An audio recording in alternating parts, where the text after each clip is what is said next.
What a wildly frustrating game. Remember the last time the Cavs came to town and the Heat got a great win and they were firing on all cylinders? Donovan Mitchell only had 12 points. Well, today's game versus the Cavs was literally the complete opposite. And you can have games where you get blown out. The Cavs are the best team for a reason. That's fine. So I'm not tripping about that. But the reason I say it was so frustrating is because without hyperbole, I truly think that was one of the worst defensive performances I've seen in my entire life. I know the Cavs scored, 126, which is like only 4 points above their average, which is crazy. But they were getting free runs to the rim all night. I know they got a lot of big men, Jared Allen, Evan Mobley. Obviously, those guys are going to score inside. But the rotating to try to help was terrible. The closing out on shooters was awful. It was literally target practice for Georges Niang, Struce Daddy, Ty Jerome. All of them were just getting whatever they wanted. And then once in a while, when those guys actually missed, there was no effort on boxing out. None whatsoever. Again, Allen and Mobley are going to get theirs. But from the very first play of the game, the Cavs literally got an offensive rebound. A few minutes later, you had 6'1" Craig Porter Jr. get an offensive rebound. And he actually had another offensive rebound later in the game because Bam couldn't hold on to the ball because all of a sudden this season he's got stone hands. He can't hold on to the ball, turning it over all over the place. It was just a very poor effort defensively. And the part that's probably even more frustrating to me than the defensive effort is Spoelstra, man. I need to address Spoelstra more and give him more criticism. I know I've had a lot of comments asking me to do so, or at least sharing their own opinions on Spoelstra, but I have been. I'm not going to say I'm hesitant to give criticism of Spoelstra because he is having a bad season, obviously. But I always have been a guy that at the end of the day, I always want Spoelstra here for life. I'm not going to say he can do no wrong because, of course, like I just said, I have been critical of him. But I trust him 9 times out of 10. He's earned that kind of credit with me for everything that he's done here over the last decade plus. And I still feel that way. I never want to see him fired because a lot of times fans take coaches for granted and the Heat have a good coach. Look at all these coaches in the league. There's a coaching carousel. A team gets a coach for 3 years, they fire him. They get a new one for 3 years, they fire him. I've seen that my entire life with the Miami Dolphins. So I know Spoelstra is a good coach, and I do want him to stay here for life. So I'm not calling for his job at all.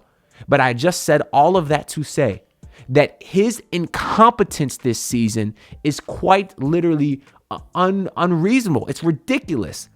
Because you have a game like last game versus the Magic, where it's a tough game. You're getting out rebounded from all the size that the Magic have. Obviously, the Cavs are a similar team with all the size that they have. But Spo goes into last game, and he finally puts out the lineup of Jovic, Ware, and Bam. And that lineup was a plus 17 in the 20 minutes that they play. And we're all thinking, oh, good, the Miami Heat found something. This is the lineup they need to go to more often. And you know how many minutes we saw today of Jovic, Ware, and Bam? 0 minutes today. And I'm tired of Spo's stubbornness when it comes to this stuff because all season we've seen this Miami Heat team get killed on the boards. We're seeing Bam Adebayo not be used to his fullest potential because he has to be out there guarding the other team's big men because the Heat have no other bigs. You got Khalil Ware rotting away on the bench for the first 50% of this season. And all of us Heat fans are saying, play Khalil Ware, play Khalil Ware, play Khalil Ware. And he doesn't do it. And you're a mediocre team for almost the entire season, even slightly below average, I would say. And then what happens? Spo finally gives in, plays Khalil Ware during the Spurs, and really they've never looked back. That was like 2 weeks ago, and already Khalil Ware is leading the Rookie of the Year odds. He's the number 1 seed according to Vegas right now, right? The Heat have obviously looked a lot better. That duo has shown a lot of promise. So how do I know as a fan who's not there in the practice? I don't know none of this stuff. I know that has a good chance of working, but Spo doesn't know. I wanted that months ago, and he waits till now. And I also said months ago, play Jovic with them too. I said many times, why not try Jovic and Bam and Ware? Why not? Jovic can ball handle or Bam can ball handle. We know Ware can space the floor. Jovic can space the floor. Bam himself hit a couple threes today. There's no reason not to at least try that lineup when you're getting killed by size and offensive rebound all season long. You cannot even count on 2 hands the amount of games the Heat lost this year because of offensive rebounding. There's at least a dozen where if they could have got a couple more offensive boards, you feel like they had a lot better shot at winning. But no, Spoelstra doesn't do it. And a lot of people will counter that and say, oh, well, Spo is there in practice, so he knows they're not ready. He knows that, they're working behind the scenes, and that's why they're so effective now, is because they didn't throw it out there early. They had to practice it first. And that's BS, because what we do know is what the Heat have been doing all season has not been working. So why not try Jovic, Bam, and Ware? Why not? It can't be worse. It can't be worse than we've been seeing. He finally did it against the Magic, and it was great. And then here you are today getting killed by the Cleveland Cavaliers, and he doesn't even attempt to go back to it. Why? What you were doing was not working. So try something different. And it's ridiculous we didn't see it today. Let's go through my notes. Not even saying that would change the game, but just something. This team, they really out-muscled you. They out-hearted you. They out-efforted you. They really made you look like Lil Bro today. That's what the Cavs did to you. And they tried nothing different. Spo tries nothing different. In the first quarter, you had a bunch of early turnovers. That's the theme for this season. I know they cleaned it up a bit throughout the game, but still, you can also count, there's at least a dozen games the Heat lost this year because they had a ridiculous amount of turnovers. And obviously, I think a lot of that is because this Heat team doesn't have a true point guard. How the hell did the front office go into this season without a true point guard? I don't know. Your point guards are Terry Rozier, who was actually relatively good today. So shout out to him. He's one of the few people out there that was scoring to help stop a lot of these Cavs runs. And then you went in with Drew Smith. Obviously get better soon, Drew Smith. We love Drew Smith, but he's not a facilitator. They have zero playmakers on the team outside of Isaiah Stevens, which, okay, that what's done is done. The front office obviously did a terrible job building a team this past offseason. They haven't had a point guard since who? Since Goran Dragic? Kyle Lowry wasn't no point guard. He couldn't get no dribble penetration. He was too fat and slow. Now, obviously, Tyler Hero's doing a lot better job being a facilitator, but he is best at the shooting guard spot. And he has been well, getting that dribble penetration, finding guys on the outside. But he's asked to do so much. He's asked to handle so much of the scoring load that he cannot be your main facilitator. He can't. You need someone next to him. The front office didn't do that, so whatever. You got Isaiah Stevens, though. But no, Spo won't even attempt to play Isaiah Stevens in the rotation, not even for a game. He doesn't see this team say, oh, wow, we're having 15 to 20 turnovers a night. Why not play a point guard who had the best assist-to-turnover ratio in the G League? Why not? Why not play Isaiah Stevens, who looked like a dominant pick-and-roll duo with Khalil Ware, who's now starting? But he won't do it. And I'm not sitting here saying Isaiah Stevens is the answer, but what I'm saying, again, is what this team is doing is not working.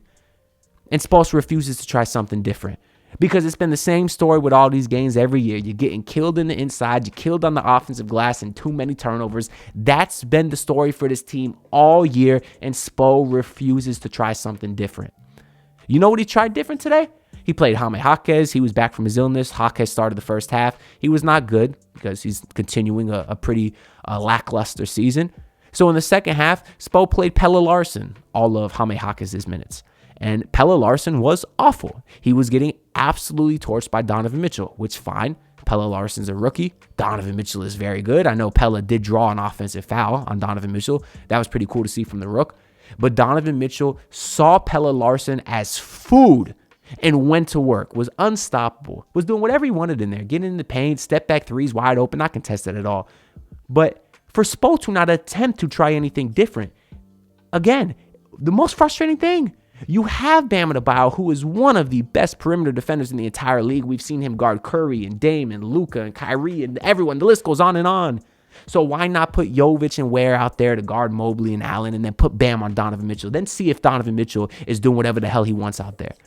But no, Spo saw Donovan Mitchell cook Pelle again and again and again and again and again and again and again and again and said, you know what, let's try one more time. And then Donovan Mitchell cooked him again. And he was scoring in that second half, 43 points in the third quarter. But they gave up 40, or they scored 43, they gave up 35. You scored 43 points in the third quarter, you were still down 10. Because he's not trying nothing different.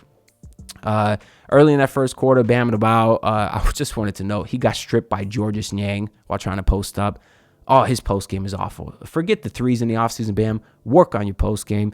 In the second quarter, the Heat did get off to a strong start. That's where Terry Rozier got going a little bit. Went on a 9-0 run to cut it to 5.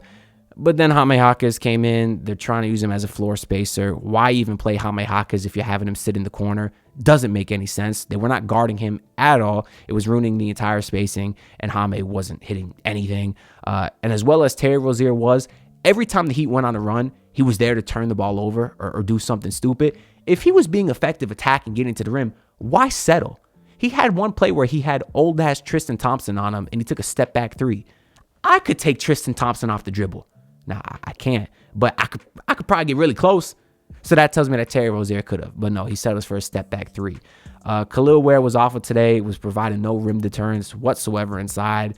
Bam, at the half, though, he did have 10 points. I felt like offensively he was okay today.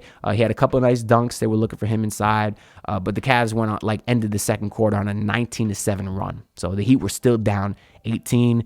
And then in the third quarter, it was pretty even. They were matching runs. The Heat would go on a run and then give up back-to-back open threes, and the Cavs would go back up 18. And then the Heat would go on a run, and it was just a whole cycle of that time and time again. But luckily, the last run of the third quarter was the Heat's, because if that quarter was any longer, the Cavs probably would have went on a run of their own. But Tyler Hero drove in. He thought he got fouled. They didn't call it. He was very frustrated because he was having a rough shooting night. But then he went on he got a technical foul for complaining to the officiating. And then he went on a personal 8-0 run, hit a couple back-to-back threes to end the third quarter. So they were actually only down 10 going into the fourth. But then Donovan Mitchell was the superstar that he was, and the game never really got any closer. If Spo might have tried something different, maybe we could have had a different result. But that was not the case today. Let's go through the box score real quick and then get the hell out of here. Because as y'all know, I'm going on vacation tomorrow. So I will have no post game for the Spurs game. But I did actually pre-record a video, a little Jimmy Butler trade package video that I think I'm uploading tomorrow. I got a schedule uploaded. And if I have time tonight, maybe I'll do a further breakdown on Jovic, Ware, and Bam. Because I was so excited to see it tonight, and we didn't get it. But either way, that way y'all will have at least 1 or 2 videos while I'm out of town for the next 4 days. I'm going out of town from tomorrow, January 30th to February 3rd.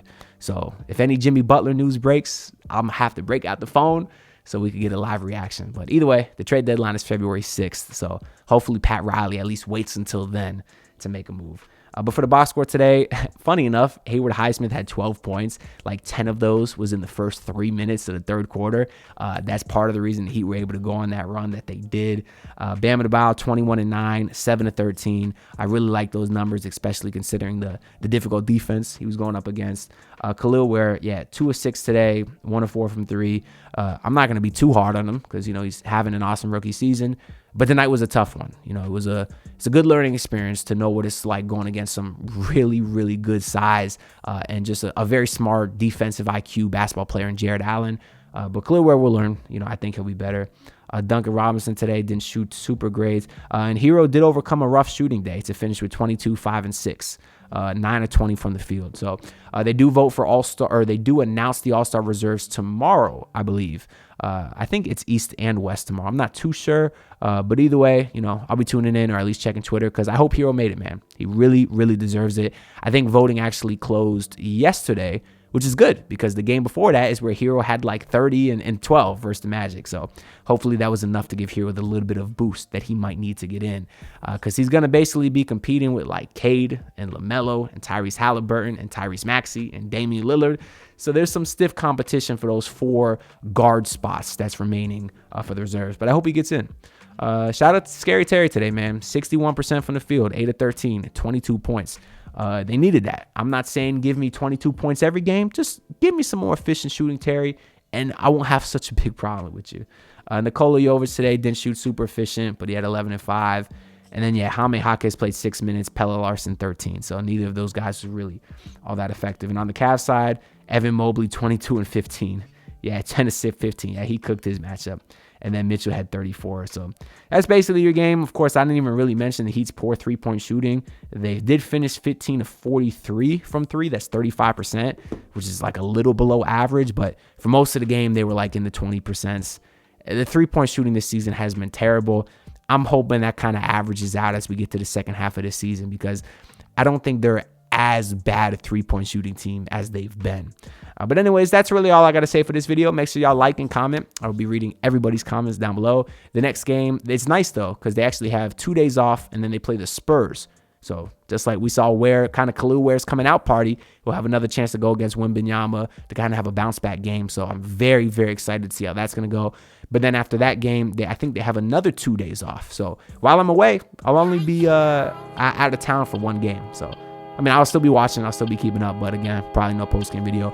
Make sure y'all subscribe to see the video I got coming out tomorrow. And then other than that, I'll see y'all next time. Peace out. Look, pull up in your city trying to get that dead face. Do it on my own, I don't need no dead weight. Had to kill him off, yeah, I need a head space. You know this homegrown bitch don't offend me.